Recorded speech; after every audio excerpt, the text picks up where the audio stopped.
Yo le agradezco a Nancy Pazos. Ella es analista política, periodista, conduce en la capital en Buenos Aires, dos programas de radio y es columnista de dos programas de televisión y con una muy larga trayectoria en el periodismo político. Nancy, buenas tardes, gracias por tomando la llamada.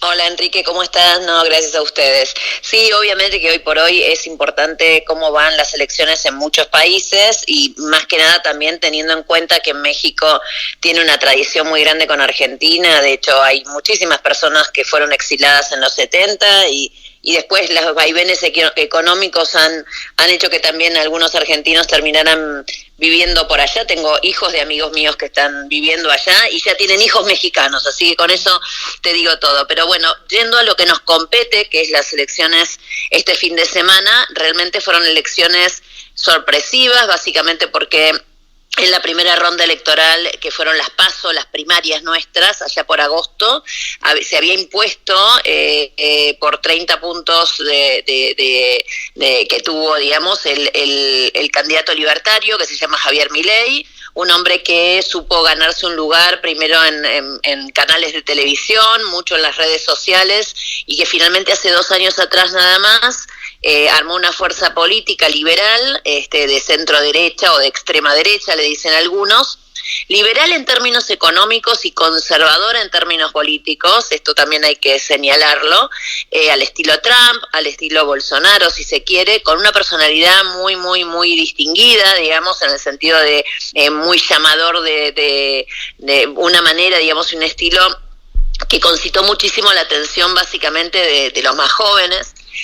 Y él se había impuesto en esa elección, en las PASO en agosto, por 30 puntos. Había quedado primero, o sea, primera minoría. Eso realmente llamó mucho la atención, asustó bastante también, porque obviamente le había ganado tanto al partido de gobierno, al peronismo, como a la oposición más fuerte, que fue en los últimos tiempos, Juntos por el Cambio, del expresidente Mauricio Macri. De aquí que después de una fuerte campaña del oficialismo, lograron ahora, el domingo pasado, terminar imponiéndose el oficialismo, Unión por la Patria se llama ahora la coalición gobernante, con el ministro de Economía como candidato a presidente. Y te cuento, Enrique, que es claramente algo insólito, porque el peronismo termina llevando a su ministro de Economía como candidato cuando la Argentina está teniendo en este momento la friolera de 138% de inflación. Así que te podés imaginar que a pesar de esa inflación, haber ganado esta primera etapa electoral y lograr que el oficialismo vaya al balotaje contra Milei, que salió segundo con 30 puntos, o sea, el oficialismo le ganó por 6,5 puntos, igual ahora se juega otro partido, ha sido realmente casi un milagro. Esta es la verdad. Sí, me llama la atención esto que dices. Por supuesto, una inflación de 3 dígitos, con un gobierno que no ha dado los resultados que esperaban los argentinos después del gobierno de Macri, y este hombre que llega con una personalidad disruptiva, ¿no? Sí, de derecha, ¿no? Cuando menos, pues, en el plano económico. Pero yo te pregunto, Nancy, porque uno revisa la historia de Argentina y siempre gobiernan los peronistas. Es decir, siempre gobierna el peronista de centro, el peronista de izquierda, el peronismo de derecha, el peronismo...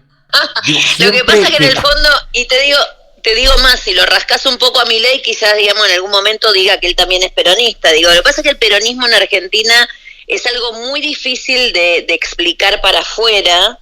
La irrupción del peronismo a mitad del siglo pasado, con esta tercera posición, que no eran ni de derecha ni de izquierda, etcétera, trastocó un poco, digamos así, la realidad política, y por ende, digamos, el peronismo está más ligado, casi una especie de sentimiento, por decirlo así, de las clases más bajas, etcétera, de reivindicaciones, etcétera. Le ha ganado el lugar que en otros países de Latinoamérica tiene quizá la izquierda o la centroizquierda, pero en realidad es cierto, como vos decís. De hecho yo empecé a ejercer como periodista con Menem como presidente, que fue lo más parecido a lo que está planteando ahora Milei, ¿no?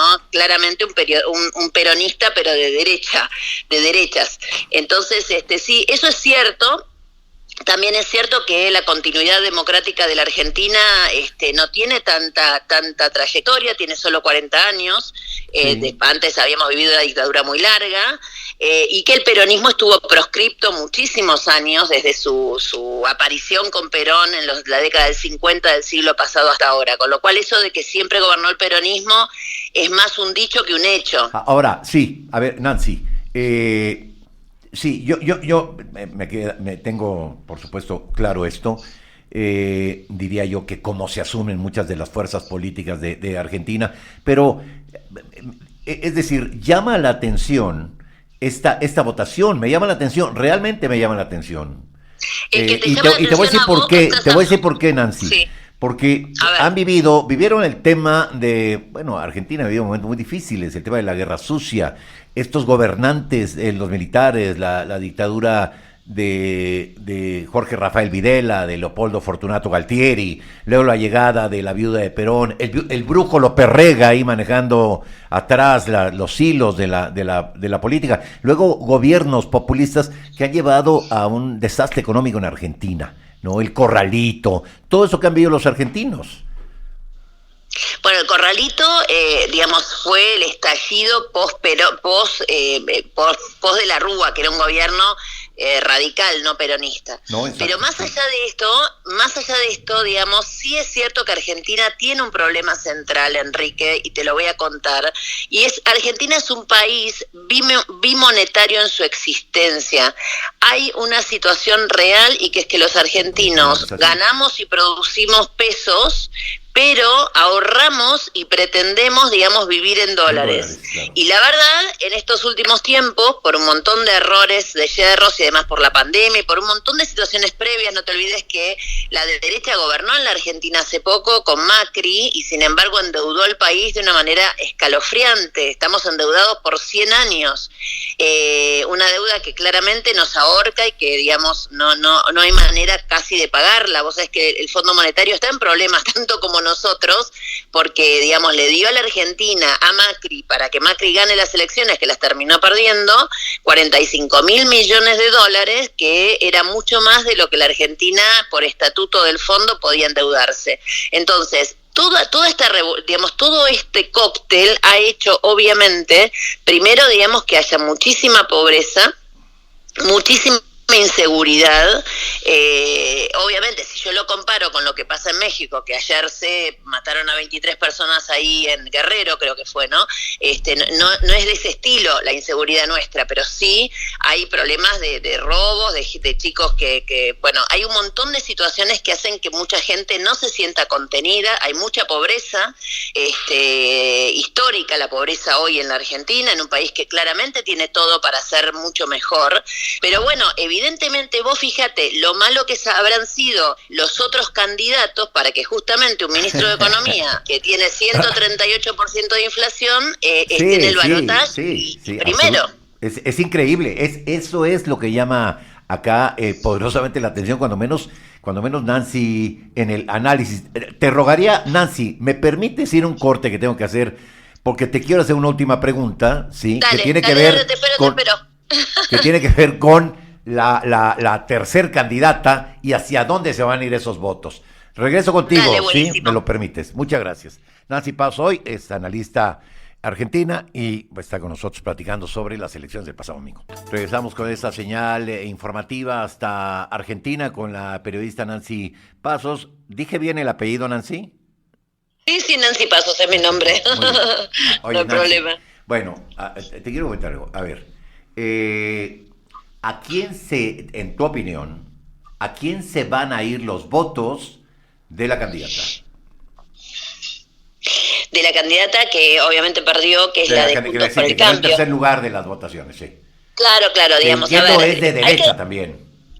Sí, sí, a ver, la propuesta, digamos así, del macrismo, a ver, el tema es así, Macri llegó a la presidencia en el 2015 con una propuesta mucho más moderada que la que terminó haciendo, o sea, no llegó con un discurso de derecha, sino que, digamos, llegó con un discurso camuflado, después intentó hacer un gobierno de derecha y bueno, así le fue, se terminó yendo. De hecho, a tal punto que a pesar de todas las causas de corrupción, etcétera, la gente terminó votando y ganando, aplastó en ese momento la fórmula de Alberto Fernández y Cristina Fernández de Kirchner, que era justamente la más odiada por Macri. Que ya traía su historia, que ya traía su historia, claro. Claro, que ya tenía su historia, ¿Qué sucede? Sucede que en realidad vos tenés que pensar que esa coalición, que justamente se llama Juntos por el Cambio, tuvo una interna muy despiadada, muy fuerte, para ver quién quedaba como candidato, entre el que era el alcalde de la Ciudad de Buenos Aires y la que le terminó ganando, que era la presidenta del partido, Patricia Bullrich.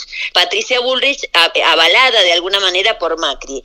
¿Qué sucede? Sucede que en realidad no todos, o sea, yo creo que esos votos van a terminar dividiéndose. ¿Por qué? Porque si bien lo más lógico es que toda esa gente termine votando al candidato ideológicamente más cercano, que es Milei, más de derecha, sin embargo Milei tiene posturas, por ejemplo, en contra de la educación pública, en contra del Estado, digamos, o de achicar el Estado de manera brutal, etcétera. Y el Partido Radical, que también está, o la Coalición Cívica, que son los otros dos partidos que forman esa alianza, y muchos dirigentes del PRO, que es el partido de Macri, no son tan de derecha ni tan radicales. Entonces, la verdad, todavía tienen que definirse, a ver si van a apoyar a un candidato o a otro, pero lo concreto es que, si bien son lo que nosotros decimos bastante gorilas, es decir, antiperonistas, yo no sé si todos los votos, digamos, van a ir para Milei, por el miedo que genera también en mucha gente Milei. Entonces, la verdad, la segunda ronda electoral está abierta. También es cierto que el oficialismo tiene sus resortes, hizo, digamos, un reparto de plata muy grande antes de la elección, plata directa, subvenciones a algunos, a los jubilados, a los trabajadores, hizo un montón de cosas, pero más allá de eso, aparte, digamos, de la plata que pudo haber repartido, también es cierto que Milei equivocó bastante su estrategia. O sea, el balotaje es, vos tenés que ir a convencer al que no te votó.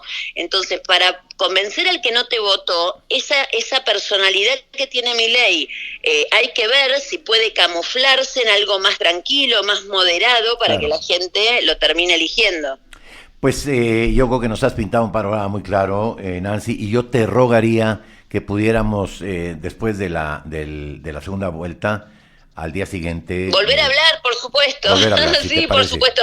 Aparte, agradezco muchísimo a todos los colegas mexicanos, porque, bueno, por una razón fortuita, que tuve un episodio con un hijo mío que viajó allá de viaje de egresados hace unos años, justo después de la pandemia, cuando se abrieron los viajes, quedé ahí con un montón de periodistas contactadas, así que para mí es un placer hablar para tu público y hablar sobre todo, y un saludo muy grande a todos los argentinos que viven allá, Pues a todos nuestros hermanos argentinos, allá a los porteños, no solamente a los porteños, sino a todos los argentinos, les enviamos un abrazo desde la cabina de INE en alta tensión Super Estéreo Milet. Gracias, Nancy, un beso cariñoso. Muchísimas gracias, un beso grande. Gracias.